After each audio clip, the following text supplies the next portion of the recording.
మరి కేబీ అమ్మగారు నన్ను రమ్మని పిలిచినప్పుడు నాకున్న బలహీనతను బట్టి మీరు గమనించుంటారు. నాకు మరొక సహాయం లేకుండా నేను ఒంటరిగా ఇది చేసుకోలేను కనుక ఆ బలహీనతను బట్టి నేను చాలా జంకినాను. ఆమె 2 సార్లు అడగటం వలన సరే దేవుడు నాకు ఇచ్చిన అవకాశాన్ని బట్టి నేను ఎందుకు నిర్లక్ష్యం చేయాలా, ఎందుకు వెనకంచేయాలా, ఇది కూడా దేవుడు నాకు ఇచ్చినటువంటి ఒక అవకాశం భావించి నేను ఈ మధ్యకి రాగలిగినాను. కేశేషులు పిక్స్లీ గారు నేను స్కూల్లో పనిచేసేటప్పుడు ఈశ్వర స్కూల్లో పనిచేసేటప్పుడు అక్కడ కాంపౌండ్లో ఉండేవాళ్ళము. అక్కడికి ఎంత తరచుగా వచ్చేవారు. అప్పుడప్పుడు వచ్చి ప్రార్థన చేసేవాళ్ళు, పలకరించి పోయేవాళ్ళు. ఆయన గురించి నాకు తెలుసు కానీ పిల్లల గురించి నాకు ఎక్కువ తెలియదు. పిల్లలు ఎప్పుడు చూడలేదు కూడా నేను. కానీ ఆయన మంచి తర్వాత ఆయన పడకలో ఉన్నప్పుడు ఇక్కడ సంఘం స్థాపించినప్పుడు 1-2 సార్లు వచ్చినట్టు నాకు గుర్తున్నది. ఈ విధంగా ఈ సంఘంతో ఈ కుటుంబంతో దేవుడు నాకు ఇచ్చిన పరిచయాన్ని బట్టి కూడా దేవునికి వందనాలు చెల్లిస్తున్నాను. ప్రత్యేకించి ఏంటంటే అంకిల్ గారు తన కుటుంబాన్నంతా కూడా ఈ సేవలోకి నిలుపుకున్నారు. మామూలుగా అందరం ఏం ఆశిస్తామంటే మా పిల్లలైతే మా కుటుంబం నాకు 2 మగపిల్లలు, ఇందాక చెప్పినట్టుగా పాప పెద్దది, పాప పేరు ప్రిసిల్లా. ఆమెను సేవకు ఇచ్చినాము. అంటే ఆమె గర్భంతో ఉన్నప్పుడే మొదటి కాన్పులోనే ఏమనుకున్నామంటే ఆయన జార్జ్ రాజు గారు ఏమన్నారంటే మొదట ఎవరిచ్చినా కూడా వాడైనా ఆ విధంగా మేము ప్రార్థన చేసినాము. అయితే మగపిల్లవాడైతే సేవ పంపుదానిలే, ఆడపిల్ల అయితే అవసరం లేదు అని అనుకున్నాము. కానీ పాస్టర్ గారు ఒప్పుకోలేదు. ఆడపిల్లైనా మగపిల్లైనా దేవుడు వాడుకుంటాడు కాబట్టి పాపను కూడా సేవకి చేద్దామని అన్నారు. సరే దేవుడి కృపను బట్టి ఆయన కూడా ఆ సేవలో ఉన్న అబ్బాయి దొరికినాడు. కాబట్టి ప్రిసిల్లా మా కూతురు, మా అల్లుడి పేరు జోసెఫ్ ప్రకాష్, వాళ్ళిద్దరు కూడా వైశాఖలో సేవలు ఉన్నారు. వాళ్ళిద్దరు మగపిల్లలు వాళ్ళ ఉద్యోగాల్లో వారు ఉంటున్నారు. దాన్ని బట్టి దేవుడి కుటుంబాల్లో మా కుటుంబంలో చేసిన ప్రతి మీరుగా కూడా వందనాలు చెల్లిస్తున్నాను. 22 సంవత్సరాల కిందట నాకు పరాలసిస్ వచ్చింది, వాజ్పాయి వచ్చింది. అందువలన నాకు కొంచెం చాలా బలహీనత ఉంది. కానీ నా బలహీనతలో కూడా దేవుడు నిలబెట్టుకుని మరి సేవలో కానీ కుటుంబంలో కానీ దేవుడు చేసిన మేలుకై ఆయన ఇచ్చినటువంటి ఆరోగ్యాన్ని బట్టి మరి నా సేవలో సహకరిస్తున్నాను. వాళ్ళందరినీ మా సంఘటనలందరినీ బట్టి కూడా నేను వందనాలు చెల్లిస్తున్నాను. అంత మాత్రమే కాదు, మరి మన మాత్రమే కాకుండా మరి శ్రీమతి ఫీవే మా సంఘ సభ్యులను కూడా తీసుకురామనింది. అందువలన మా సంఘం నుంచి ఇద్దరు వచ్చినారు. దయచేసి వాళ్ళు నిలవడానికి కోరుతున్నాను. శ్రీమతి శోభ, శ్రీమతి జయమ్మ గారు, వాళ్ళిద్దరు కూడా మా సంఘానికి చెందినటువంటి వాళ్ళు. మరి వారు కూడా ఈ సంఘంలో ఈ సేవలో పాల్గొని ఈ విధంగా ఈ కార్యక్రమంలో పాల్గొనడానికి అక్కడ తిరిగమ్మని పెద్దమ్మ గారి పేరు జయమ్మ గారు. ఈ అమ్మాయి చిన్నది కాబట్టి చెప్తున్నాను. ఈ అమ్మాయి పేరు శోభ. వాళ్ళిద్దరు కూడా మా సంఘ సభ్యురాలి. వాళ్ళు కూడా మీ మధ్యకి రావడానికి ఇచ్చిన ఆహ్వానాన్ని బట్టి కూడా వందనాలు చెల్లిస్తున్నాను. కూర్చోండి అమ్మా. మీ అందరిని బట్టి కూడా దేవునికి వందనాలు చెల్లిస్తున్నాను. అలాగే మరి కమల్ కుమార్ గారికి అండ్ సతీమణి కూడా నేను వందనాలు చెల్లిస్తున్నాను. యూలా కూడా వందనాలు చెల్లిస్తున్నాను. నేను ఏం చెప్పాలని అనుకున్నప్పుడు ఇది విధరాండ్ర మీటింగ్ కాబట్టి విధరాండ్ర గురించి ఏం చెప్పాలా నేను బైబిల్ చూస్తున్నప్పుడు నేను అనుకున్నది ఏంటంటే బైబిల్ విధరాండ్ర గురించి కూడా ఉంటుందా లేదా అని అనుకున్నాను. విధరాండ్ర గురించి ఉంటుందా లేదా అనుకున్నాను. కానీ బైబిల్లో ఉన్నటువంటి కొన్ని పుస్తకాలను చదువుతున్నప్పుడు బైబిల్లో లేని విషయం అంటూ లేదు. బైబిల్లో అందరి గురించి సమాజంలో ఉన్నటువంటి అనేకమైనటువంటి అవసరం గురించి కూడా బైబిల్లో మనం చూడగల విషయాన్ని దేవుడు నాకు బోధించినాడు. కానీ ఈ సాయంకాల సమయంలో విధరాండ్ర గురించి అంటే విధరాండ్ర అంటే సమాజంలో ఒక చిన్న చూపు కదా. ఎందుకంటే వాళ్ళు దేవుని చేత దేవుని యొక్క ఆశీర్వాదాన్ని పోగొట్టుకున్నారు వాళ్ళని మనం అనుకుంటాం. కుటుంబం లేదు వాళ్ళకు, మనం చూస్తే అశుభం అని అనుకుంటాం కదా. అది మన సమాజంలో ఒక అపోహ. కానీ ఎవరైనా సరే దేవుని చిత్తంలో అందరం కూడా సమానమే. స్త్రీ అని లేదు, పురుషుని లేదు. శోభం లేదు, అశుభం కూడా లేదు. మనం పాట పాడతాం కదా, ఇదే దినం ప్రభు చేసినది. అలాగే మనల్ని కూడా దేవుడు చేసినాడు కాబట్టి మనం ఎవరైనా సరే, పెళ్ళి అయినా సరే, పెళ్ళి కాకపోయినా సరే, విధవరాంటమైనా సరే, కుటుంబంగా ఉన్నా సరే, అందరం కూడా దేవుని చేతిలో దేవుని కొరకు మనం జీవించాలనేది దేవుని యొక్క ఆశ. కాబట్టి మా దేవునికి వందనాలు చెల్లిస్తాం. కొంతసేపు దేవుని వాక్యాన్ని మనం ధ్యానించుకుందాం. ఇక్కడ లూకాసు వార్త తీసి ఉంచండి. లూకాసు వార్త మనం చూస్తే, లూకాసు వార్తలో ఎన్ని అధ్యాయాలు ఉన్నాయమ్మా? ఎన్ని అధ్యాయాలు ఉన్నాయి ఏమ్మా? అమ్మా 24 అధ్యాయాలు. 24 అధ్యాయాల్లో కూడా వేదాంత గురించి 6 సార్లు లూకాసు వార్తకు రాసినంట. ఎంతమంది గురించమ్మా? 6 మంది గురించి లూకాసు వార్తలో ఆయన 6 మంది గురించి, 6 మంది విధవరాండ్ల గురించి ఆయన రాసినాడు. ఏంటంటే ఆ విషయాలు ఏం చెప్తారంటే, అంటే ఆయన వారి పట్ల, అంటే విధవరాండ్ల పట్ల ఒక కనికరం, ఒక శ్రద్ధ, ఒక ప్రేమ కలిగి ఉండేవాడు. ఎందుకంటే ఆ దినాల్లో విధవరాండ్లకి సరైనటువంటి గుర్తింపు లేదు. ఆ దినాల్లో విధవరాండ్లకు సరైనటువంటి సమాజంలో గౌరవము లేదు. అలాంటి పేద విధవరాండ్లను ఆయన చూసినప్పుడు వాళ్ళ గురించి రాయాలనిపించేమో ఆయనకు. కాబట్టి ఏ స్వార్థకు రాయనట్టుంది? మనకి ఎన్ని స్వార్థలు? 4 స్వార్థలు ఉన్నాయి కదా. 4 స్వార్థలు కూడా ఎక్కువగా ఈ భక్తులైనటువంటి లూకా, ఆయన డాక్టర్ గారు వైద్యులైనటువంటి లూకా తన గ్రంథంలో 6 సార్లు విధవరాండ్ల గురించి ఆయన రాసినాడు. మొదటి అధ్యాయంలో మనం మొదటి చూస్తామంటే, మన 2వ అధ్యాయంలో మీరు చెప్పండి ఎవరు చూస్తాడు? లూకాసు వార్త 2వ అధ్యాయంలో అన్నా గురించి రాసినాడు. అమ్మా అన్నా, అన్నా కాదు, అన్నా, ఏ అన్నా గురించి రాసినాడు. రెండోసారి ఎక్కడ చూసినారంటే 4వ అధ్యాయంలో సారేపత వివరాల నుంచి మనం చూస్తాం. 4వ అధ్యాయం లూకాసు వార్త 4వ అధ్యాయంలో సారేపత వివరాల గురించి మనం చూస్తాం. మరి 3వ అధ్యాయంలో నాయని వివరాల గురించి మనం చూస్తాం. 3వసారి 7వ అధ్యాయంలో నాయని వివరాల గురించి మనం చూస్తాం. 4వసారి ఒక విధవరాల గురించి చూస్తాం. 18వ అధ్యాయంలో ఒక పట్టణంలో ఉన్నటువంటి ఒక విధవరాలు. మరి 5వసారి ఒక బీద విధవరాలు. 5వసారి 21వ అధ్యాయంలో బీద విధవరాల గురించి మనం చూస్తాం. అంటే ప్రతిసారి కూడా ఈ విధవరాల ద్వారా లూకా డాక్టర్ గారు సంఘానికి లేక సమాజానికి లేక విశ్వాసులకు కొన్ని పాఠాలు నేర్పించాలని ఆశపడ్డాడు. అవన్నీ మనం చూడడానికి సమయం లేదు, కానీ ఒక్క స్త్రీని మాత్రమే మనం చూస్తాము. సమయం ముందు ఇంకొకటి మనం చూద్దాము.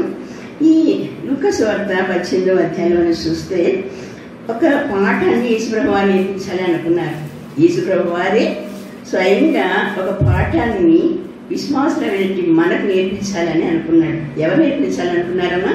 యేసుప్రభు వారే. ఎవరు నేర్పించాలా? విశ్వాసమైన మనకు నేర్పించాలి. ఏ పాట నేర్పించాలనుకున్నాడు ఆయన? ప్రార్థన గురించి. ఏంటమ్మా? ప్రార్థన గురించి. ఎందుకంటే విధవరాండ్లు ఇంట్లో ఎక్కువగా చాలా సమయం వాళ్ళ చేతిలో ఉంటుంది కాబట్టి విధవరాండ్లంగానే ఇందాక ఫిబే గారు జ్ఞాపకం చేస్తున్నారు. కొంతమంది యవన స్త్రీలు కూడా మరి దేవుని చిత్తాన్ని బట్టి భర్తలు కోల్పోయిన వారు ఉన్నారు. అలాంటి వారు కూడా దేవుని సేవలో వాడబడాలని జ్ఞాపకం చేసుకుంటూ ఆయన యవనస్తులైన విధవరాండ్ల గురించి ఆయన రాస్తూ వచ్చినాడు. అయితే మనం చూడబోవడం లేదు, కానీ ఈ విధవరాండ్లు ఎక్కువ సమయాన్ని దేవుని సేవలో గడపాలి. అది ఈ భక్తులైనటువంటి లేక డాక్టర్ అయినటువంటి లూకా గారి యొక్క ఉద్దేశం ఏంటంటే, ఈ యవన స్త్రీలు, విధవరాండ్లైనటువంటి యవన స్త్రీలు ఎక్కువగా దేవుని సేవలో, దేవుని సంఘంలో వాడబడాలనేటువంటి ఆయన ఉద్దేశించే దానికి ఏం రాస్తుందంటే, వారు విసుగక ప్రార్థన చేయాలి. విధవరాండ్లకు సమయం ఎక్కువ ఉండదు కాబట్టి వాళ్ళు ఏం చేయాలంటే విసుగక నిత్యము ప్రార్థన చేయాలి. కాబట్టి ఇక్కడ కూడా నయం చూస్తున్నాం మనం. నయమి కూడా విధవరాలే. అయితే ఆమె దేవుణ్ణి విడిచిపెట్టింది, తర్వాత దేవుని దగ్గర వచ్చినట్టుగా మనం చూస్తాం. అయితే ఇక్కడ మనం చూడబోయేది ఏంటంటే, ఈ 18 మనం చూసేది ఏంటంటే, విసుగక నిత్యము ప్రార్థన చేయాలి. అంటే విధవరాండ్లకి చాలా మంది విధవరాండ్లు వృద్ధాప్యంలో భర్తని కోల్పోతారు కదమ్మా. కొన్నిసార్లు 50, 60 ఏళ్ళ వయసులో కూడా కోల్పోతారు. అప్పుడు పిల్లలు పెద్దవాళ్ళు అయి ఉంటారు.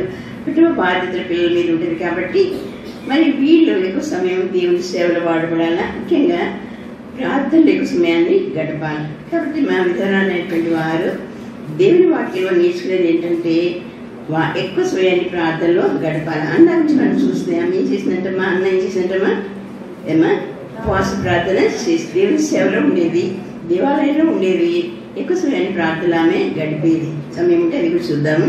అది ఇక్కడ మనం నేర్చుకునే పాఠం ఏంటంటే విసుగక నిత్యము ప్రార్థన చేయాలి.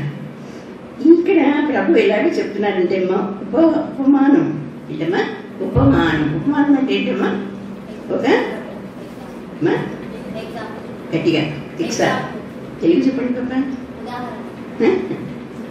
అమ్మా. ఎట్లా ఉపమానం అంటే ఒక మాదిరిగా, ఉపమానం అంటే ఒక మాదిరి కథలాగా చెప్తున్నారు. ఏమని చెప్తున్నారు, విసుగ ప్రార్థన చేయడానికి కానీ ఆయన ఒక ఉపమానాన్ని కూడా ఉపమానం అంటే పోలిక ఏంటమ్మా, పోలిక. ఏం పోలిక అంటే ఇక్కడ మనం చూస్తామా 8వ వచనం వరకు మనం చూస్తే ఎంతమంది చూస్తాం మనం అక్కడ, ఒక న్యాయాధిపతిని చూస్తాం. ఎవరు చూస్తామా, ఒక న్యాయాధిపతిని చూస్తాము. ఇంకెవరు చూస్తాం, ఒక విధరాన్ని చూస్తాం. అంతే, ఒక న్యాయాధిపతి, ఒక విధరా, అంతే. వాళ్ళిద్దరి ద్వారా వాళ్ళు చేసినటువంటి పనుల ద్వారా ఈ శుక్రవారం ఒక పాట నేర్పిస్తున్నారు. ఏంటంటే మీరు ప్రార్థన చేయాలి. ఇలాగ ప్రార్థన చేయాలా? మనమైతే ఏం చేస్తాము, నిజానికి మనకు సమస్య ఉంటుందనుకోండి, పేదరికమే ఉందనుకోండి, అనారోగ్యం ఉందనుకోండి, ఇంట్లో సమస్య ఏదైనా ఉందనుకోండి, కొంతకాలం ప్రార్థన చేస్తాం. మనం 2 నెలలు 3 నెలలు ప్రార్థన చేస్తాము. ఇక దేవుడికి ఇష్టం లేదేమని మానేసుకుంటాం. అలా కాదు, ఇప్పుడు ఏం చెప్తున్నానంటే విసుగకుండా నిత్యము ప్రార్థన చేయాలి. అయితే 1వ దశలోని పత్రిక 5వ అధ్యాయం 5వ వచనం చెప్పబడిందంటే నిరంతరం ఎల్లప్పుడూ మీరు ప్రార్థన చేయాలా అని ఉంది. ఏమన్నదమ్మా, ఎల్లప్పుడూ కూడా మనం ప్రార్థన చేయాలా అని ఉంది. అంటే ఎడతెగక మనం ప్రార్థన చేయాలా. 5వ అధ్యాయం 15వ వచనం మనం చూస్తే 1వ దశలోని పత్రిక 5వ అధ్యాయం 15వ వచనం చూస్తే ఎడతెగక ప్రార్థన చేయాలి. ఎట్లమ్మా, ఎడంతా అంటే పగలు రాత్రి ఎప్పుడు కూడా దేవునికి సాధించి అడగాలన్నా ఏమా, అలా కాదు. ఎలాగుంటే మనం ప్రార్థన చేయాలమ్మా, విసుగక నిత్యం ప్రార్థన చేయాలి. అయితే మన దృష్టి, మన ఆలోచన ఉండాలంటే మన ప్రార్థన విని దేవుడు మనకు ఉన్నాడు అనేటువంటి ధైర్యాన్ని మనలో కూడా ఉండాలి. మత్తయి సువార్త 6వ అధ్యాయంలో చూస్తే మత్తయి సువార్త 6వ అధ్యాయంలో ప్రార్థన గురించి మనం నేర్చుకుంటాం. అదంతా మీరు చూస్తే అమ్మా సమయం లేదు కాబట్టి నేను చెప్పడం లేదు.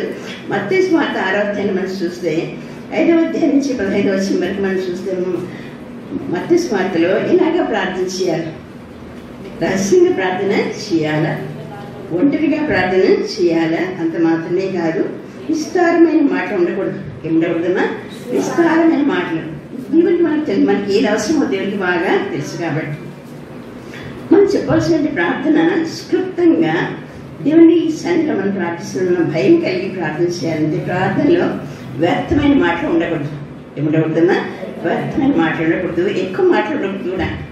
ఇంకా అక్కడ ఏం చెప్తున్నారంటే మత్తయి సువార్తలో ఏం చెప్తున్నారంటే వేషధారణ ఉండకూడదు.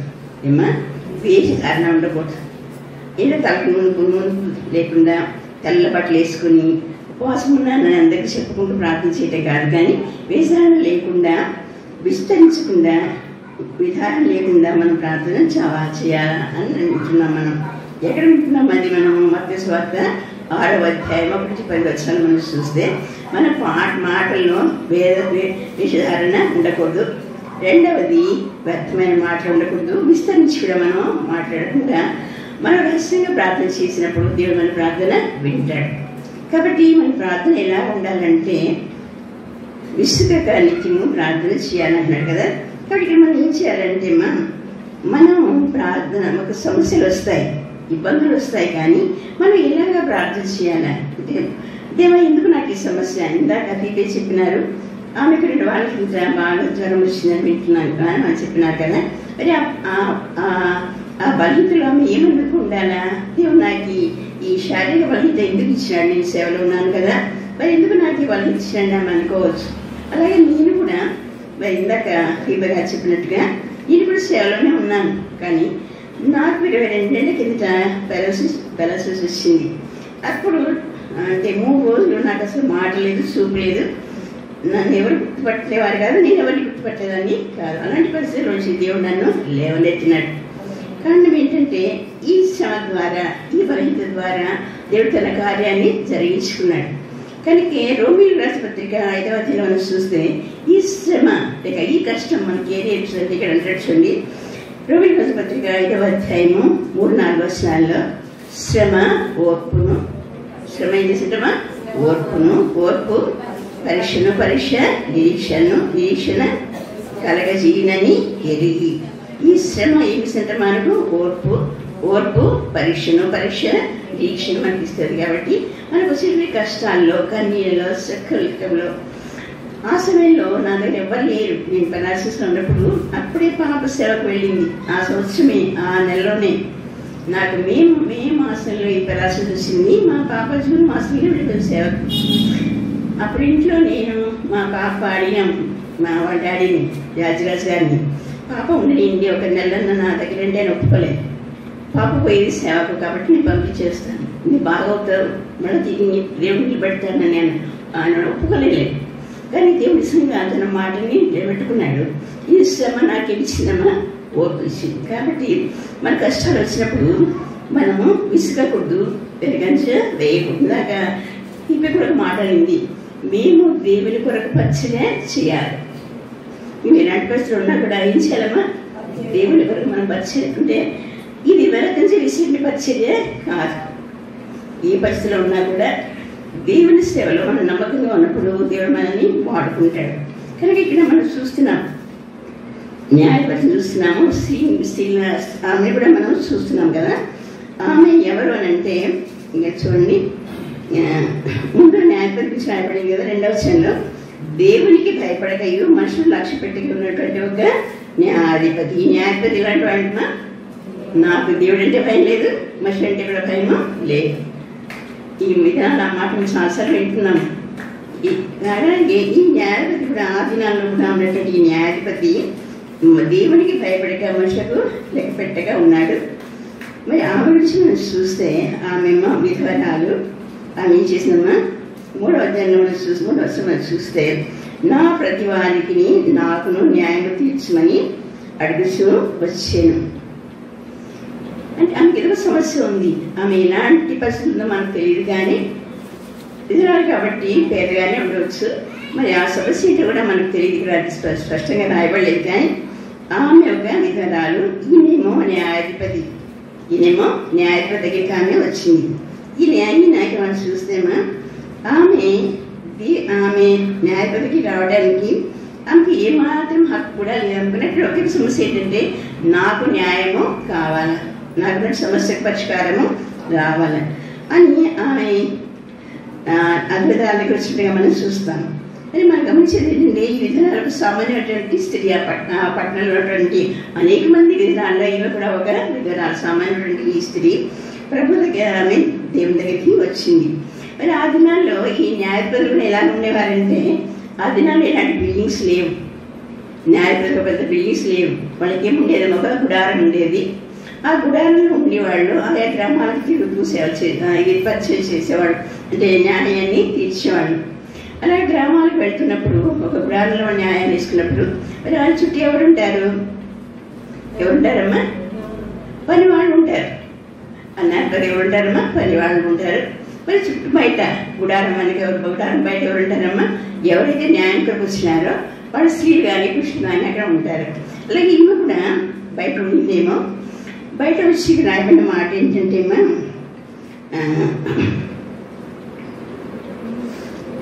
5వ వచనం చూస్తేమా మాటికి తొందర పెడుతుంది, గోసాడుతుంది. ఏం చేసామా మాటికి అంటే తన సమస్య పరిష్కారం అయ్యేంత వరకు మాటికి ఇస్తామా గోసాడుతుంది, బెద్దిలాడుతుంది.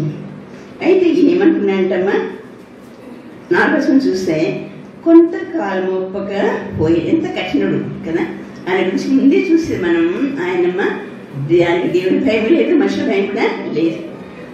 ఆమె ఎన్నిసార్లు వచ్చినా పలకరించినా కూడా అడిగినా కూడా ఆయన ఒప్పుకోలేదు. తలా చూద్దాంలే అన్నాడు మనకు తెలియదు. కానీ అమ్మ కానీ ఆమె సమస్యకు మాత్రం పరిష్కారం లేదు. అయితే చివరికి ఏమంటున్నాడు ఆయన? 5వ వచనం చూస్తే, మాటి మాటికి గోజాడకున్నట్లు ఆమెకు న్యాయము తీర్చునని తనలో తాను అనుకున్నాను. ఇవి నన్ను ఊరికి వచ్చి విసిగిస్తా ఉంది కాబట్టి ఆమెకు న్యాయం తీరిస్తే ఈ సమస్య పోతుంది కదా అని అనుకున్నాడేమో. ఆమె ఎంత వెతికించి ఎంత బ్రతిలాడుకున్నావు ఒప్పుకున్నటువంటి వాడు మరి ఒప్పుకున్నాడు అనుకున్నాడు. సమస్య పరిష్కారం చూడాలని అనుకున్నాడు. ఎందుకు అనుకున్నట్టు చెప్పండి నాకు. అంత కట్టినటువంటి ఆయనకి దేవుని భయం లేదు, మనుషుల భయం లేదు. అలాంటి వాడు ఎందుకు ఆమె సమస్య పరిష్కారం ఇవ్వాలని అనుకున్నాడు? అమ్మా అమ్మా ఎవరు ఆశపడ్డారు? అమ్మా న్యాయపతి. అది ఎందుకు అనుకున్నాడు? ముందేమో అంత కఠినంగా ఉన్నాడు కదా, ఇప్పుడేమో తీసిన పోన్లే అనుకున్నాడు. ఎందుకని అంత మంచి మనసు వచ్చింది? అమ్మా అమ్మా గట్టిగా ఏం వినపడలే నాకు. దేవుని అంత మాట్లాడినాడా? దేవుని సంగతి లేదు ఇక్కడ. మాట మాటికి వచ్చి గోజాడింది కదా. ఆయన ఏమనుకుంటాండి? మరి నేను అనుకోవటం ఏంటంటే, ఈ ఆమె ఇప్పుడు బయట నుంచి కేకలేస్తుంది, అయ్యా నాకు న్యాయం చేయి, నాకు న్యాయం చేయి నడుస్తూ ఉంది. ఈమె కేకలేస్తూ ఉంటే, ఇక అందరు బ్రతిలాడుతూ ఉంటే అందరూ చూసి న్యాయపతి నుంచి ఏమనుకుంటారు? ఈ న్యాయపతి కఠినుడు అనుకుంటారు. ఇంకేమనుకుంటారు? దుర్మార్గుడు అనుకుంటారు. ఏమనుకుంటారు? కఠినుడు అనుకుంటారు, దుర్మార్గుడు అనుకుంటారు. ఇంకమ్మా నా గురించి చెడ్డ పేరు వస్తుంది. ఏమంటమ్మా? నా గురించి చెడ్డ పేరు వస్తుంది. కాబట్టి ఈ సమస్య ఏ విధంగా పరిష్కారం చేద్దామని అనుకున్నాడు. మరి ఈవెన్ మనం చూస్తే ఈ న్యాయాధిపతి మనం చూస్తున్నాం. న్యాయాధిపతి కఠినుడు, దేవుని భయము లేనటువంటి వాడు. కొంతకాలం ఒప్పుకోలేదు. అయిన తర్వాత ఆ సమస్యకు పరిష్కారం చూపాలని అనుకున్నాడు. ఈమెమో సామాన్యమైనటువంటి ఒక స్త్రీ. తర్వాత ఆమె విధవరాలు. మరి ఆమె దగ్గర ఆమె తోడుగా ఉన్న పురుషులు ఉన్నారో లేదో మనకు తెలియదు. కానీమో ఆమె ఒంటరిగానే ఉన్నట్టుగా మనకి చూస్తాము. ఆ దినాల్లో అంటే విధవరాంటకి ఏమాత్రం కూడా గుర్తింపు లేదు. అలాంటి పరిస్థితులు ఎవరి తోడైనటువంటి ఈ స్త్రీ ఇప్పుడు ఏం చేసిందంటే అమ్మా, వెంటనే న్యాయపతి దగ్గరికి వెళ్ళకపోయింది. పదే ఉంటాడు కాబట్టి ఎన్ని సంవత్సరాలు వచ్చిందో మనకు తెలియదు. ఆమెకి ఎవరు సహాయకులు లేరు. కానీ ఆమె ఏం చేసిందో మనకు తెలియదు. కానీ అమ్మ కేకలేసిందో, అందరిని బ్రతిలాడుతుందో, అందరికి చెప్పుకుందో. అయితే న్యాయపతి మనసు మాత్రం దేవుడు మార్చినాడని ఆ మాట లేదు. కానీ అమ్మ ఈ సమస్యకు మన పరిష్కారం తీసుకుందామని అనుకున్నాడు, తీసినాడు. అయితే ఇక దీని నుంచి అంటే ఈ విధురాల నుంచి న్యాయపతి నుంచి ఈ సంఘటన ద్వారా నేను ఏం పాఠం నేర్చుకుంటాను? ఈ సంఘటన గురించి ప్రభు ఏం చెప్తున్నాను మనకి? విసుగక నిత్యము ప్రార్థన చేయాలా. మనం ఏం పాఠం నేర్చుకుంటాం దీంట్లో? ప్రార్థన. ఇప్పుడు మనం ఇక్కడ నేర్చుకునే పాఠం ఏంటంటే మనం ఇలాగా ప్రార్థన చేయాలి. ఏమా మనం ఎవరి దగ్గర మనం ప్రార్థన చేస్తున్నాము? ఎవరి దగ్గర ప్రార్థన చేస్తామా? దేవుని సన్నిధిలో మనం ప్రార్థన చేస్తాం. మన ప్రభు ఎలాంటి ప్రభు? ఏమా మన ప్రభు ఎలాంటి ప్రభు? పరలోకపు తండ్రి, ప్రేమ కలిగినటువంటి ప్రభు. 1వ యోహాను పత్రిక 4వ అధ్యాయం 5వ వచనం చూస్తే, 1వ యోహాను 4వ అధ్యాయం 8వ వచనం చూస్తే మన ప్రభు ప్రేమ స్వరూపి. మన ప్రభమ్మ ప్రేమ స్వరూపి. కాబట్టి మనం ఆయన దగ్గరికి వచ్చినప్పుడు మన పరలోకపు తండ్రి దగ్గరికి మనము వస్తున్నాం అనే విషయాన్ని మనము మర్చిపోకూడదు. రెండవది ఏంటంటే మనం ఎవరు? యేసుప్రభు వారేమో పరలోకపు తండ్రి. మనం ఎవరంటే మనం ఆయన స్వకీయ సంపాద్యం. దీనికి మాకు అండలు ఏం చెప్తారంటే మనము అంటే దేవుని యందు విశ్వసించిన మనం ఏంటంటే మనము దేవుని యొక్క స్వకీయ సంపాద్యంగా దగ్గర కూర్చున్నాము. ఇప్పుడు మన సొంత ఇంటి దగ్గర తండ్రి దగ్గర మనం వెళ్ళినప్పుడు భయంతో జంపుతూ పోతామమ్మా. మన తండ్రి దగ్గరికి మనం వెళ్ళినప్పుడు మనం అంటే ఏమంటారమ్మా, మన నాయన దగ్గరికి మనం వెళ్ళినప్పుడు ధైర్యంగానే మనం పోతాం కదా. అలాగే పరలోకపు తండ్రి దగ్గర కూడా మనం అలాగే వెళ్ళాలి. ఎందుకంటే మనం ఆయన స్వకీయ సంపాద్యం. రెండో మనం చూస్తేమా రోమీ రాజపత్రిక 5 మనం చూస్తే మనము దేవుని పిల్లలమని పరిశుద్ధాత్మ దేవుడే మనకు సాక్షి చెప్తున్నాడని రాయబడింది. రోమీ రాజపత్రిక రోమా 8 రోమీ రాజపత్రిక 8:26 మనం చూస్తే మీరు తీసి చదవండిమ్మా. రోమి పత్రిక 8వ అధ్యాయం అమ్మా. అటువలే ఆత్మయు మన బలహీనతను చూసి సహాయము చేయుచున్నాడు. మన బలహీనతను చూసి సహాయం చేయుచున్నాడు. 26వ అధ్యాయం 6వ వచనం చూస్తే అటువలే ఇలా పాస్టర్ గారు చదివినట్టుగా ఆత్మీయ బలహీనత చూసి సహాయము చేయుచున్నాడు. మనం యుక్తంగా ఎలాగ ప్రార్థన చేయాలో మనకు తెలియదు, కానీ ఉచ్చరింప శక్యంగాని మూడులతో ఆ ఆత్మ తానే మన పక్షముగా విజ్ఞాపన చేస్తున్నాడు. కాబట్టి మనం అనుకోవచ్చు, చాలా మంది పిల్లలు ఇప్పుడు మా చర్చకు చూస్తున్నారు, ఏమైనా అమ్మాయిని ప్రార్థన చేయమంటే నాకు రాదు మేడం అంటారు. అంటే ఆ భయం అనుకోండి, బలహీనత అనుకోండి, అంతకుముందు ప్రార్థన చేసేటటువంటి ధైర్యం లేకపోతుంది. కానీ మనం ప్రభు కొరకు మోకరించినప్పుడు, మన సంఘం ప్రభుత్వంతో మోకరించినప్పుడు ఇక్కడ దేవుడు ఏం చెప్తున్నాడంటే, ఈ రోమి పత్రికలో ఏం చెప్తున్నానంటే, ఆత్మ మన బలహీనత చూసి యుక్తంగా ఎలాగా ప్రార్థన చేయాలను ఉచ్చరింప శక్యంగాని మూడులతో ఆత్మ తానే మన పక్షంగా విజ్ఞాపన చేస్తున్నాడు. ఆ ధైర్యం మనకు ఉండాలి. నేను మోకరించినప్పుడు నేను ఒంటరిగా లేను, కానీ పరిశుద్ధాత్మ దేవుడు నాతో కూడా ఉన్నాడనేటువంటి ధైర్యంతో మనం ప్రార్థనలో మనము మోకరించాలి. అలాగే 8వ అధ్యాయం చూడండి. 8వ అధ్యాయము 16వ వచనం. మనం ఎవరు అంటే ఇందాక నేను చెప్పినాను, నిర్గమకాండలో మనము దేవుని యొక్క స్వకీయ సంపాద్యం అంటే అర్థమవుతుందమ్మా. అమ్మా, దేవుని యొక్క సొంత బిడ్డలమ్మా. ఆయన కొన్నాడు మనల్ని, మనం నిలబెట్టి కొనబడినటువంటి వారం కాబట్టి మనం ఆయన సొంత బిడ్డలం కాబట్టి ఆ ధైర్యంతో మనం ఆయన దగ్గరికి వెళ్ళాలి. రెండవది ఏంటంటే ఇక్కడ అంటున్నాడు చూడండి, 8వ అధ్యాయం 16వ వచనంలో దేవుని పిల్లలమని ఆత్మ తానే మన ఆత్మతో సాక్ష్యము ఇచ్చుచున్నాడు. మన చదువుతున్నానమ్మా. 8వ అధ్యాయం 16వ వచనంలో రోమి పత్రిక 8వ అధ్యాయం 16వ వచనం చదవండి అమ్మా.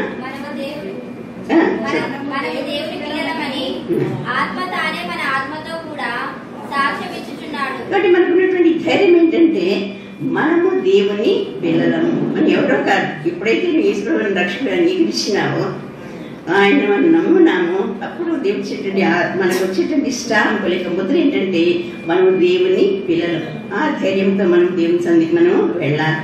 కాబట్టి జంపుతూ దేవుని దగ్గరికి మనం రాకూడదు, అనుమానంతో దేవుని సన్నిధికి మనము రాకూడదు. ఎందుకంటే మనం ఆయన పిల్లలం కాబట్టి ఆయన దగ్గరికి మనము రావాలా, ధైర్యంగా మనము రావాలా. మనం ప్రార్థన చేయలేకపోయినా కూడా మన పక్షంగా పరిశుద్ధాత్మ దేవుడు మనకు ప్రార్థన చేస్తాడు. అలాగే ఇంకో మాట కూడా మనం చూడండి, హెబ్రీ పత్రిక 4వ అధ్యాయం. ఇది మనకు అందరికీ కూడా కంటపాఠాలు రావాలా. హెబ్రీ పత్రిక 4వ అధ్యాయంలో రాయబడిన మాట ఏంటంటే మనకు ధైర్యం ఉంది. ఏముందమ్మా? ధైర్యం ఉంది. ఎలాంటి ధైర్యము? హెబ్రీ పత్రిక 4వ అధ్యాయం మనం చూస్తే 4వ అధ్యాయం 16వ వచనం. 16వ వచనం చదవండి. సమయోచితమైన సహాయము కొరకు కృప పొందినట్లు ధైర్యముతో కృపాసనముల వద్దకు చేరుదాము. అమ్మా, ఈ వాక్యం మీకు జాగ్రత్తగా వినాలి. మనము కనికరింపబడి, మనం అంటే ఎవరమ్మా? నీవు నేను కనికరింపబడి సమయోచితమైన సహాయం. ఏంటమ్మా? సమయోచితమైనటువంటి సహాయం. మనం అధికారుల దగ్గరికి వెళ్తాం, కలెక్టర్ గారి దగ్గరికే వెళ్తాం, లేదా ఆర్డీఓ గారి దగ్గరికే వెళ్తాం, లేదా హాస్పిటల్కి వెళ్తాం, డాక్టర్ దగ్గరికి. ఇలాగా అధికారుల దగ్గర మనం వెళ్ళినప్పుడు ఏం చెప్పాలో ఏం చెప్పకూడదో అటువంటి జంకు మనలో ఉంటుంది. కనికరించడం మాట ఏంటంటే కనికరింపబడి సమయోచితమైన సహాయం. సరైనటువంటి సమయంలో సరైన మాట చెప్పడానికి కూడా మనకి ఏం కావాలమ్మా? వేసిన కావాలి. ఇక్కడ చెప్తున్నాడు రాయబడిన మాట ఏంటంటే భక్తులైనటువంటి పౌలు ఏం చెప్తున్నాడంటే సమయోచితమైన సహాయము కొరకు కృప పొందినట్లుగా ధైర్యంతో కృపాసనకు వెళ్దాం. ఈ కృపాసన దగ్గర ఎవరుంటారు? పరిశుద్ధాత్మ దేవుడు ఉంటాడు. అంటే ఆ దేవుని దగ్గర మనం వెళ్ళటానికి ధైర్యం ఉంది మనకు. ఎందుకంటే ఆయన మన ప్రభు. ఇక్కడ అంటాడు కనికరింపబడి సర్వత సహాయం పొందినట్లు ధైర్యంతో కృపాసనకు వెళ్దాం అంటాడు. అదే హెబ్రీ పత్రిక 2వ అధ్యాయంలో కూడా 2వ అధ్యాయంలో కూడా 18వ వచనం 2:18లో తాను శోధింపబడి శ్రమ పొందని కనుక, హెబ్రీ పత్రిక 2వ అధ్యాయం 18 తాను శోధింపబడి శ్రమ పొందని కనుక శోధింపడి వారికి సహాయం చేయగలవాడై ఉన్నాడు. నువ్వు ఏ శోధనలో ఉన్నావో ఆ శోధన జయించడానికి దేవుని దగ్గరికి మనం వస్తే ఆయన తప్పకుండా మనకు సహాయము చేస్తాడు. రాయబడిన మాట, శోధింపుడి సహాయం కనుక శోధింపుడి వారికి సహాయం చేయగలవాడై ఉన్నాడు. కనుక మనకి ఏమాత్రం జబ్బు కానీ భయం కానీ ఆందోళన కానీ ఉండకూడదు. నేను దేవుని దగ్గరికి వస్తున్నాను. ఎవరి దగ్గరికి వస్తున్నాం? మనం దేవుని దగ్గరికి వస్తున్నాం. ఎందుకంటే నేను ఆయన సొత్తు, ఆయన సంపాద్యము, ఆయన ప్రేమ కలిగినటువంటి దేవుడు కనుక దేవుని దగ్గరికి నేను వస్తున్నాను. ఇంత ధైర్యం కలిగి మన దేవుని దగ్గరికి మనము రావాలి. రెండవది ఏంటంటే మనకు కొన్ని వాగ్దానాలు ఉన్నాయి. మీరు వాగ్దానం తీసుకుంటారు కదా, మాకు తెలియదు కానీ అమ్మా తీసుకుంటారా? అమ్మా తీసుకుంటారు కదా. ఇప్పుడు రాకపోయినా ఆ రోజు మాత్రం వస్తారు కదా, ఎక్కువ మంది వస్తారు కదా. కానీ వాగ్దానం తీసుకుంటాం మనం. ఆ వాగ్దానం ఇచ్చినటువంటి దేవుడు నమ్మదగినటువంటి వాడు. ఏ వాగ్దానం అయితే నువ్వు దేవుని వాటికి తీసుకుంటావో ఆ వాగ్దానం ఎవరిస్తారు మనకమ్మా? వాళ్ళకు దేవుడు తన వాక్యం ద్వారా నీకు నాకు వాగ్దానాన్ని ఇచ్చాడు. కాబట్టి ఆ వాగ్దానాన్ని చేతపట్టుకున్నప్పుడు దేవుడు మనకి ఇచ్చిన వాగ్దానం ఏంటించమని అది హెబ్రీ పత్రిక 10వ అధ్యాయం, హెబ్రీ పత్రిక 10వ అధ్యాయంలో ముందు హెబ్రీ 8 చూడమ్మా. హెబ్రీ 8, హెబ్రీ రాష్ట్ర పత్రిక 8వ అధ్యాయం 26వ వచనం. ఈయన అయితే ఇప్పుడు మరి ఎక్కువ వాగ్దానం బట్టి నింపడిన మరొకసారి నిబంధనకు మధ్యవర్తి ఉన్నాడు. ఎవరి వాగ్దానం ఇచ్చాడు మనకి? మధ్యవర్తి ఇచ్చినాడు. ఎవరిచమ్మా? ఎవరు మధ్యవర్తి అమ్మా? ఎవరు? ఈశ్వరువారే. ఈశ్వరువారే మన మధ్యవర్తి. ఆయన మనకు వాగ్దానం ఇస్తున్నాడు. ఏమని ఇస్తున్నాడు అంటే ఎక్కువ వాగ్దానాన్ని ఇస్తున్నాడు. అదే మాట హెబ్రీ పత్రిక 10వ అధ్యాయంలో ఉంది. ప్రేమ చూపుట 10వ అధ్యాయం 24వ అధ్యాయం చివరి చదువుతున్నామా. మరి అలాగ చేయక ప్రేమ చూపుటకును సత్కార్యం చేయటకును ఒకరినొకడు పూనుడి కదా. 23వ వచనం చూస్తేమా, వాగ్దానం చేసిన వాడు నమ్మదగిన వాడు కాబట్టి మనం ఏం చేయాలంటమ్మా? ప్రేమ చూపాల, ఒకరినొకరు మనం పూరుకొల్పాలి. ఇందాక మీరు సాక్షి చెప్పిన నాకు చాలా సంతోషం. అంటే మన దేవుడు మనం చేసిన మేడని మనం ఏం చేయాలమ్మా? ఒకరినొకరు ఏం చేసుకోవాలా? పూరి కలుపుకోవాలి. ఒకరినొకరు మనం హెచ్చరించుకోవాలి. ఇక్కడ అదే మాటకి రాస్తున్నాడు, వాగ్దానం చేసినవాడు నమ్మదగిన వాడు కనుక మనం ఒకరినొకరు ఏం చేయాలమ్మా? ప్రేమతో ఒకరినొకరు మనము పురికొల్పాలి. మనకున్నటువంటి ఆధిక్యత, మనం దేవుని యొక్క పిల్లలం. మనకున్నటువంటి ఇక్కడ ఆధిక్యత ఏంటంటే దేవుడు మన పక్షంగా ఉన్నాడు అన్న ప్రేమ కలిగినటువంటి దేవుడు. ఆయన దగ్గరికి వచ్చిన వారిని అందరినీ కూడా ఇక్కడ మంచి పాట చూస్తాం. ఇందాక నేను ఈ పాట పుస్తకంలో 7వ పాట, నిజముగా మొరపెట్టిన దేవుడు ఆలకింపగా ఉండునా, సహనంతో కనిపెట్టిన సమాధానము ఇయ్యకుంటున్నా, జీవముల దేవుడు మౌనముగా ఉండడు, తన బిడ్డలకు ఆయన వీలు చేయక ఉండునా. కనుక అతను నిజంగా మొరపెట్టి వారికి దేవుడు సమీపంగా ఉన్నాడు. నువ్వు ఎప్పుడైతే కన్నిటితో మోకరించి నీ సమస్య కొరకు దేవుడితో జ్ఞాపకం చేస్తావో తప్పకుండా మన ప్రార్థన వింటాడు. ఇది కీర్తన గ్రంథంలో ఉన్నటువంటి ఒక వాక్యం. నిజంగా మొరపెట్టి వారికి ఆయన సమీపంగా ఉండే దేవుడు కాబట్టి నువ్వు ఏ సమస్యకు వచ్చినా కూడా ఆ విధవరాలు దేవుడి దగ్గరికి వచ్చి మరి ఏ విధంగా చూసినా మనకు తెలియదు. కానీ ఆ న్యాయపతిక ఆయన యొక్క పరిష్కారాన్ని పొందగలిగినట్లుగా మనం ఇక్కడ చూస్తాం. అలాగే మనం కూడా మన పరలోకపుత్రుని దగ్గరికి మనం వెళ్ళి మన అక్కలు మన దగ్గర పెట్టుకున్నప్పుడు మనకున్నట్టు ఆధిక్యత ఏంటి? మనం ఆయన పిల్లము, ఆయన ప్రేమ కలిగినటువంటి తండ్రి. రెండవది ఏంటంటే మనకు దేవుని యొక్క వాగ్దానం ఉన్నది. ఆ వాగ్దానం బట్టి దేవుని సన్నిధికి మనము వెళ్ళగల. ఆ దగ్గర మనం వెళ్ళినప్పుడు దేవుడు మన ప్రార్థన వింటాడు. కాబట్టి మనం తీసుకుందాం. మనుషుల కొరకు కాదు కానీ దేవుని సన్నిధికి మనం చేయాలి, మనం విజ్ఞాపన చేయాలి. దేవుడు మాట ఇచ్చిన మరొక వాగ్దానం ఏంటంటే ఇందాక భాస్కర్ చదివారు అరుణ్ గారు రోమి రాజపత్రిక రోమా 8లోనే మరొక వాగ్దానం దగ్గర చదివినారా? తీసి చదువుతండి మీరు. రోమి రాజపత్రిక 8వ అధ్యాయం 28వ వచనం.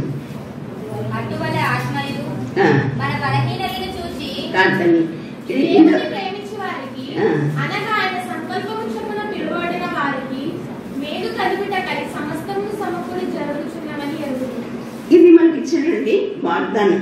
ఏంటంటమ్మా అందరం చెప్తాం ఈ వాక్యము. దేవుని ప్రేమించు వారికి అనగా ఆయన సంకల్ప చొప్పున పిలబడిన వారికి మీరు కలిగినట్లు సమస్తమును సమకూడి జరుగును. ఇది ఒక వాక్యం, ఇది ఒక వాగ్దానం మనకి. దేవుని ప్రేమించే వారికి ఆయన సంకల్ప చొప్పున పిలబడిన వారికి మీరు కలిగినట్లు ఏమా ఇచ్చంటే మనము సమస్తము సమకూడి జరుగును. సమస్తము సమకూడి జరుగును. కాబట్టి ఎప్పుడైతే మనం దేవుని సన్నిధికి వస్తామో, మనం దేవుని ప్రేమించడానికి వస్తామో, దేవుడు మనకు మేలు కలిగినట్టు సమస్తాన్ని సమకూర్చి జరిగిస్తాడు. అది ఒక సేవకుడి నుంచి మీరు విన్నారు లేదు నాకు తెలియదు కానీమా, ఆగస్టిన్ గాని అనేటువంటి సేవకుడు, ఏం పేరమ్మా ఆగస్టిన్ అనేటువంటి సేవకుడు. అది ముందు చాలా దుర్మార్గుడు, చాలా మంది స్నేహితులు ఉండేవారు, డబ్బు ఉంది, హోదా ఉంది, అన్నీ ఉన్నాయి ఆయన దగ్గర. అందువల్ల డబ్బున్న వాళ్ళకి స్నేహితులు తక్కువ, ఇతరుడికి చెడిపోవడం సులభమే. అది ఆయన కూడా చెడిపోయినంటే మా దేవుడు చాలా దూరంగా ఉన్నాడు. కానీ వాళ్ళమ్మ పేరు సోఫియా. ఆమె కొడుకు చాలా ప్రార్థన చేసింది. ప్రార్థన చేసిన తర్వాత ఆయన చెప్పే సాక్ష్యం ఏంటంటే, మా అమ్మగారి కన్నీళ్లతో ఏంటమ్మా అమ్మగారి కన్నీళ్లతో నేను దేవుడికి కొట్టుకొని వచ్చిన. ఎట్లమ్మా మా అమ్మ కన్నీళ్ళ ద్వారా నేను దేవుడికి కొట్టుకొని వచ్చిన. అంతగా తల్లి సోఫియా అనేటువంటి తల్లి ఆ దుర్మార్గుడు కొడుకు కొరకు ప్రార్థన చేసిన పేరమ్మా సెయింట్ ఆగస్టిన్. ఆ దుర్మార్గుడు ఉన్నటువంటి ఆగస్టిన్ ఇప్పుడు ఏమంటమ్మా సెయింట్ అని. సెయింట్ అంటేమ్మా సెయింట్ అంటే పరిశుద్ధుడు. ఆయన సాక్ష్యం నేను చెప్తా అంటేమ్మా, ఆయన దేవుని సేవకు వచ్చిన తర్వాత చాలా ఆటంకాలు ఏర్పడ్డాయి. ఎలాంటి ఆటంకాలు వచ్చినాయంటేమ్మా, కొంతమంది చంపాలని అనుకున్నారు. ఏమనుకున్నారమ్మా చంపాలని అనుకున్నారు. వాళ్ళు సమయం కొరకు ఎదురు చూస్తున్నారు. మరి ఆయన ఒకరోజు ఆ దూర ప్రాంతానికి వెళ్ళాలా, సరైనటువంటి ఆ దగ్గర ఉన్నటువంటి బండివాడు అదినాల్లో గుర్రబండ్లలో వెళ్ళేవాడు కదా.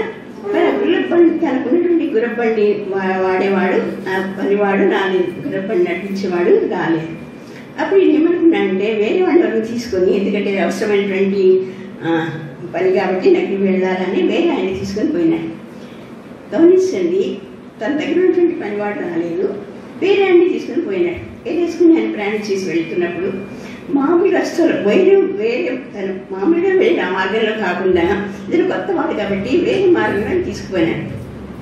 మామూలుగా వెళ్ళేటట్టు మార్గంలో కాకుండా ఎట్లా పోయినమ్మా వేరే మార్గంలో పోయినాడు. వీళ్ళేమో మామూలు రస్తాలు వస్తాడేమో, ఈ మార్గంలో వస్తాడేమో చంపాలని కాచుకుని ఉన్నారు. ఈయనేమో ఆ మార్గంలో కాకుండా వేరే మార్గంలో పోయినాడు. వీళ్ళు ఎదురు చూస్తున్నారు. ఆయనేమో ఊరు చేరిపోయినాడు. దేవుడు ఏ విధంగా తప్పించినట్టు చూడండి కదా కదా.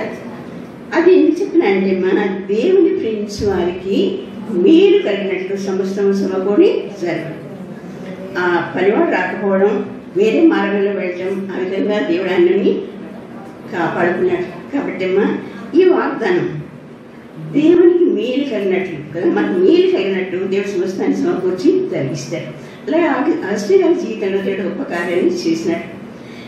మన జీవితంలో కూడా తప్పకుండా ఆనాడు అగస్టిన్ కాపాడినటువంటి దేవుడే మన దేవుడు కనుక ఆయన మారినటువంటి దేవుడి వాగ్దానం ఏంటంటే, నిన్ను విడవను నిన్ను ఎడబాయి. కనుక మనం దేవుని సన్నిధిలో ఉన్నప్పుడు ఇప్పుడు కూడా ఆయన మనల్ని విడవడు, ఆయన మనల్ని ఎడబాయి. కనుక ఇక్కడ ఉన్నటువంటి చిన్న సంఘటన ద్వారా మనం వేసుకునే పాఠం ఏంటంటే, దేవుడు మన ప్రార్థన వింటాడు. అది ఒక షరతు ఏంటంటే, మన ప్రార్థన దేవుని చిత్తానుసారంగా ఉండాలి. ఏంటమ్మా మన ప్రార్థన దేవుని చిత్తానుసారంగా ఉండాలా. అది ఎలాగంటే దీని వాక్యం మనం చూస్తాం చూడండి.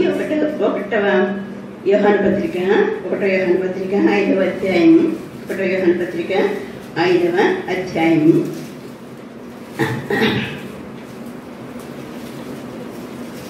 తీసాము ఎవరన్నా? 1వ యోహాను పత్రిక 5వ అధ్యాయం 15వ వచనము.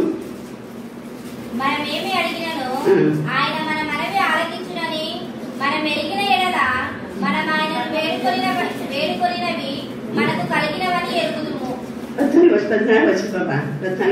ఆయనను బట్టి మనకు కలిగిన ధైర్యం ఏదనగా ఆయన చిత్తానుసారముగా ఆయన చిత్తానుసారముగా మనం ఏది అడిగినను ఆయన మనవి ఆలకించు. అంటే ఒకే ఒక షరతు ఏంటంటే మన ప్రార్థన దేవుని చిత్తానుసారంగా ఉండాలి. ఇప్పుడు నేను ఉన్నాను ఇక్కడ, నాకు ఇప్పుడు 82 ఏళ్ళు. నేను ఇప్పుడు అమెరికా పోవాలంటే అవుతుందమ్మా? ప్రయాణం చేయలేను. అమెరికా వెళ్ళాలంటే అవుతుందా? అది దేవుని చిత్తానుసారమైనటువంటి ఆశ కాదు. నేను రాష్ట్రపతి కావాలని అనుకున్నాను అనుకోండి, అవుతుందా? అయితే మన ప్రార్థన ఎలా ఉండాలమ్మా? దేవుని చిత్తానుసారంగా ఉండాలి. అదే మాట ఇక్కడ యోహాను భక్తుడు చెప్పిన ఏంటంటే ఏంటమ్మా? దేవుని చిత్తానుసారంగా మనకు కలిగిన ధైర్యం. ఎప్పుడైతే మనం దేవుని చిత్తానుసారం అడుగుతామో అది మనకు ధైర్యాన్ని ఇస్తుందమ్మా. కాబట్టి మన ప్రార్థన దేవుని ఒక షరతు ఏంటంటే మనం దేవుని చిత్తానుసారంగా ఉండాలి. మీరు ఎవరిస్తూ ఉన్నారు, మరి మీరు జీవితంలో పైకి రావాలని అనుకున్నారు అనుకోండి, ఆశ ఉండడం తప్పలేదు. కానీ అయితే ఒక ప్రశ్న వేసుకోవాలి మనం, ప్రభా నీ చిత్తానుసారంగా నన్ను నడిపించు. నాకు మనవరాలు ఉంది పాప అమ్మాయి ఇప్పుడు పీజీ చేసేస్తాం, రేపు ఇప్పటికి అయిపోద్దా పాపది. నేను బాబుకి ఏం చెప్తానంటే అమ్మా, నువ్వు ఒక్కదాన్ని కాళ్ళు కానొద్దు, నేను అమెరికా పోవాలి ఇంగ్లాండ్ పోవాలని కనుక నువ్వు అడుగు దేవుణ్ణి, నా పట్ల దేవుని చిత్తం ఏంటి అడుగు పాప నువ్వు అని చెప్తాను. అమ్మాయి పేరు రోహి, అమ్మాయి పీజీ అయిపోతుంది, రేపు ఏప్రిల్కి అయిపోతుంది. నేను పీజీ ఇచ్చేయాలంటే ఏమన్నా చేయమ్మా. బట్ వన్ థింగ్ ఒకటి నువ్వు జ్ఞాపకం పెట్టుకో ఏంటంటే, ప్రభా నీ ఇష్టమైతే నన్ను నడిపించు అని చెప్తాను నేను అమ్మాయి. కానీ ఎవరికైనా సరే, మా అమ్మాయికైనా సరే, ఎవరికైనా సరే, మీకైనా సరే దేవుడికి ఇచ్చేటటువంటి మనం చెప్పుకోవాలి. దేవుని దగ్గర మనం అడగాల్సింది ఏంటంటే, ప్రభా నీ ఇష్టమైతే నన్ను నడిపించు, ఆ మార్గంలో నన్ను నడిపించు. ఎన్ని ఆటంకాలను కూడా దేవుడు మాత్రం తప్పకుండా తన మార్గంలో సరైనటువంటి మార్గంలో మనల్ని నడిపిస్తాడు. అదే మనకు క్షేమము, అదే మనకు ఆశీర్వాదకరం. కనుక ఒకటి ఏంటంటే, మనం ఏది అడిగినప్పుడు అక్కడ రాయబడిన మాట ఏంటంటే, ఆయన బట్టి మనకు కలిగిన ధైర్యం ఏమనగా ఆ చిత్తానుసారంగా మనం ఏది అడిగినో ఆయన మనల్ని ఆలకించును. అది మనం నేర్చుకోవాలి. మన కుటుంబాల్లో కానీ మన వ్యక్తిగత జీవితాల్లో కానీ దేవుని చిత్తం కొరకు మనం కనిపెట్టాలి. మీరు యోహాను సువార్త 8వ అధ్యాయం చదవండి. అది పదే కృష్ణుడు వారు ఏం చెప్తారండి, నా తండ్రి చిత్తం నేను నెరవేర్చే లోకానికి వచ్చినాను. నా చిత్తం కాదు, తండ్రి దగ్గర చిత్తం. ఈశ్వరం వారే నా తండ్రి అన్నప్పుడు మరి నీవు నేను ఎంతగా దేవుని చిత్తం కొరకు కనిపెట్టాలా. కాబట్టి దేవుని చిత్తం కొరకు మనం కనిపెట్టాలా, దేవుని వాగ్దానం కొరకు మనం కనిపెట్టాలా, దేవునికి ప్రేమ బట్టి మనం కనిపెట్టాలా. మన సమయంలో దేవుని సన్నిధిలో మనం విజ్ఞాపన చేసినప్పుడు, మనం విజ్ఞాపన చేయలేకపోయినప్పుడు మన పక్షంగా పరిశుద్ధాత్మ దేవుడు విజ్ఞాపన చేసిన ధైర్యం కలిగి మోకరించి మన సన్నిధిలో ఆ దేవుని సన్నిధిలో మనము కనిపెట్టాలి. ఆ విధంగా ఈ ఈశ్వర భాషలో ఈ చిన్న కథలు మనం నేర్చుకుంటామంటే, విసుగక నిత్యము ప్రార్థించాలి. విసుగక నిత్యము ప్రార్థించాలి. అది విధరాండ్లుగా, భర్త లేని వారిగా, కుటుంబ బాధ్యతలు తక్కువగా ఉన్నవారిగా దేవుడు వర్తించినటువంటి ఆధిక్యతని భావించి విసుగక నిత్యము ప్రార్థించాలి. ఫీవి ఇంకో మాట చెప్పినారు, ఒకరినొకరు ఏం చేయాలమ్మా, దర్శించండి, ఒకరినొకరు కొరకలు పండి అన్నారు కదా. అది కూడా మంచి హెచ్చరికని. సమయంలో ఇంట్లో ఉంటే మా అత్తలకి ఎవరు కనపడతారు, కోళ్ళు కనపడతారు కదా. వాళ్ళ లోటుపాట్లు కనపడతాయి, వాళ్ళ సమస్యలు కనపడతాయి. ఇంట్లో కూర్చొని అన్ని చేసే బదులుగా ఒకరినొకరు ప్రోత్సహించుకోవడం, ఒకరికొకరు ఇద్దరు ముగ్గురు కలిసి కూర్చొని ప్రార్థించడం చాలా మంచి శ్రేష్టమైనటువంటి పరిచర్య. అలాగే చేస్తే తప్పకుండా దేవుడు మనం దీవిస్తాడు. ఇంత మాత్రమే కాకుండా ఇంకా దేవుని చిత్తం అయితే ఇంకా అనేక మంది ఇతరాలు వచ్చి మాలో ఉన్నటువంటి బంధువులు బట్టి కాకుండా ఈ స్థితిలో ఉన్నామని చింతపడకుండా, దిగులు పడకుండా ఒకరికి ప్రోత్సహించుకుంటూ ప్రభువులో బలపడుతూ ఉండాలని ఆశిస్తూ దేవుని సమయాన్ని బట్టి దేవుని ఆశీర్విస్తూ ముగిస్తున్నాను. ప్రార్థన చేసుకుందాం. కృపణ దేవా, మీ పాదలు వేలాది వందనాలు, స్తుతిస్తూ ఈ సాయంకాల సమయంలో ప్రభా మరొకసారి మీ పాసనకు వచ్చి మీ వాక్యం ద్వారా నేను మేము హెచ్చరించబడడానికి వచ్చినటువంటి సమయాన్ని బట్టి వందనాలు, స్తుతిస్తూ ప్రేమలా తెలిసిన ప్రతి సహోదరుని బట్టి కూడా వందనాలు స్తోత్రాలు. దేవుని విమర్శ ఆంతర్యం లేని దేవుడు కనుక మరి ఏ సహోదరి ఏ పరిస్థితి ఉందో నాకు తెలియదు, కానీ మీరైన దేవుడు కనుక మీకు వందనాలు స్తోత్రం చెల్లిస్తున్నాం. దేవానా గొప్ప మరి అనేకసార్లు ప్రభా సున్నితం నుంచి ఆలోచించినాను, కానీ ఇది నా అమ్మాయిని చూడడం కూడా నాకు చాలా సంతోషం. మరి అమ్మాయి భవిష్యత్తు కొరకు ఆమె కుమారుడి కొరకు కూడా ప్రార్థిస్తుంది. ప్రత్యేకంగా లేకున్నట్టు అనుకుని కూడా దీవించండి. పాస్టర్ గారు కమల్ కుమార్ గారి సత్యమణి వారి బిడ్డలు కూడా దీవించి ఆశించండి. వారి పరిచయం బట్టి కూడా మీకు వందనాలు స్తోత్రాలు. తండ్రికి పరిచయం ప్రభా ఈ విధంగా బిడ్డలు కొనసాగిస్తున్న విధానానికి కూడా వందనాలు స్తుతి స్తోత్రం చెల్లిస్తున్నాం. ప్రేమకు నా తండ్రి, నా ప్రభావ దాసాలకి వేరు బట్టి కూడా మీకు స్తోత్రం. ఆయన మీరు బలపరుస్తున్న విధానాన్ని కూడా వందనాలు స్తోత్రం చెల్లిస్తూ ఏ సత్యమైతే మీ వాక్యం ద్వారా నేర్చుకున్నామో అది మా అందరి హృదయాలు నీటి కట్టి ఫలింపు చేయమని ఆ ప్రార్థన శక్తి ప్రార్థన బలం మాకు అన్వేషించమని ఈ స్నానం ప్రార్థించి అడిగి వేడుకుంటున్నాం తండ్రి.